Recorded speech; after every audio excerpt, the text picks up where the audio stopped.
Pemirsa, masih banyak perempuan-perempuan Indonesia masih menghadapi pelecehan dan kekerasan di ruang publik.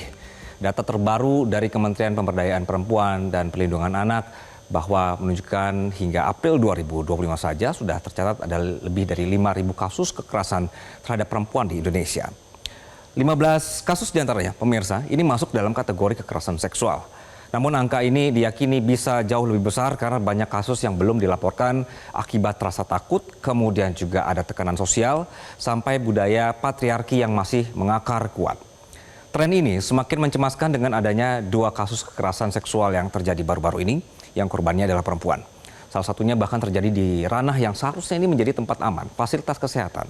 Seorang pasien menjadi korban kekerasan seksual oleh seorang dokter residen, mencoreng profesi yang seharusnya menjunjung tinggi etika dan keselamatan pasien. Dengan dalih mengambil sampel darah korban untuk keperluan transfusi darah bagi ayah korban, dokter ini, pemirsa, ia membius korban dan memperkosa korbannya. Kita bergeser ke kasus lainnya. Ini juga mengundang amarah publik. Dokter kandungan meraba-raba bagian tubuh pasiennya saat sedang menjalani pemeriksaan USG. Polisi juga sudah menahan pelaku dan menetapkannya sebagai tersangka.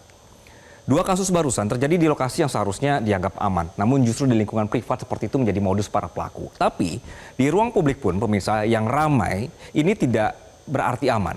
Kemarin sempat ada kasus pelecehan yang terjadi di KRL, ini yang kami hadirkan di sebelah saya ini. Pelaku melihat korbannya yang sesama penumpang kereta, kemudian menurut polisi pengakuannya adalah meningkat hasrat seksualnya dan kemudian melakukan aktivitas seksual tidak senonoh terhadap dirinya sendiri di tempat umum hingga mengotori pakaian dari korban. Di balik pintu yang tertutup, di antara kerumunan tanpa wajah, pelecehan seksual terus mengintai pemirsa, merampas rasa aman yang seharusnya dimiliki setiap perempuan. Bagaimana sebenarnya kasus-kasus ini ditangani oleh kepolisian? Nah, sebagian besar sudah ditangani polisi, tapi juga banyak yang masih terhambat di beberapa tahap. Kita geser informasi berikutnya, bahwa dari data Polri 2025, atau ini sampai April ya, mencatat bahwa mayoritas laporan kekerasan seksual langsung diproses melalui penerbitan surat tanda terima laporan polisi atau STTP-LP. Kemudian juga ada dengan pengumpulan alat bukti dan pemeriksaan korban, saksi, dan tersangka. Banyak kasus yang sudah di tahap penetapan tersangka, kemudian pelimpahan berkas ke kejaksaan atau tahap P21 dan sidang di pengadilan. Kasus yang belum atau lambat ditangani, ini disebabkan beberapa faktor. Kami kumpulkan informasinya pemirsa di sini.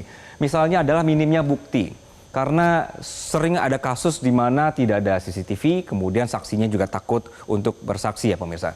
Kemudian juga korban menarik laporan karena tekanan atau takut stigma sosial. Ini juga sering berlaku. Lalu ada kurangnya sensitivitas dari aparat. Masih ada laporan korban yang tidak segera ditindaklanjuti, terutama di tingkat polsek. Lalu ada ketergantungan pada visum. Jadi sering sekali kasus-kasus ini tanpa hasil visum, polisi kadang sulit melanjutkan untuk penyidikannya.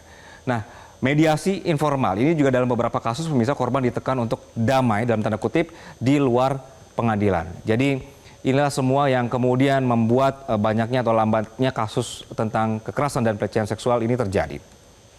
Bagaimana kita membantu hal-hal seperti ini supaya tidak terjadi dan juga menata atau juga penanganannya seperti apa?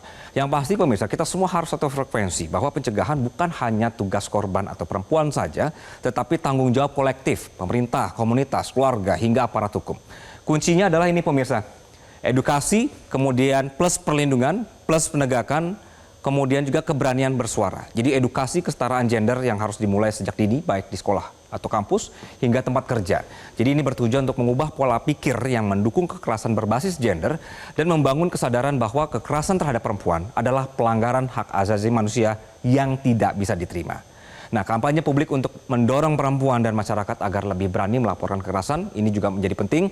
Program seperti ini bertujuan untuk menghilangkan rasa takut dan stigma yang sering menempel pada korban kekerasan seksual sehingga mereka merasa lebih aman untuk mengungkapkan peristiwa yang mereka alami. Lalu pemirsa, poinnya adalah juga aparat hukum. Aparat penegak hukum terutama kepolisian dituntut untuk lebih responsif dalam menindaklanjuti laporan. Begitu. Jadi setiap kali kita diam terhadap pelecehan, kita memberi ruang bagi kekerasan untuk terus hidup. Jadi saatnya bersuara, saatnya bertindak, lindungi perempuan, lawan pelecehan, tegakkan keadilan. Karena dunia yang aman untuk perempuan adalah dunia yang lebih manusiawi untuk kita semua. Jelajahi cara baru mendapatkan informasi. Download Metro TV Extend sekarang.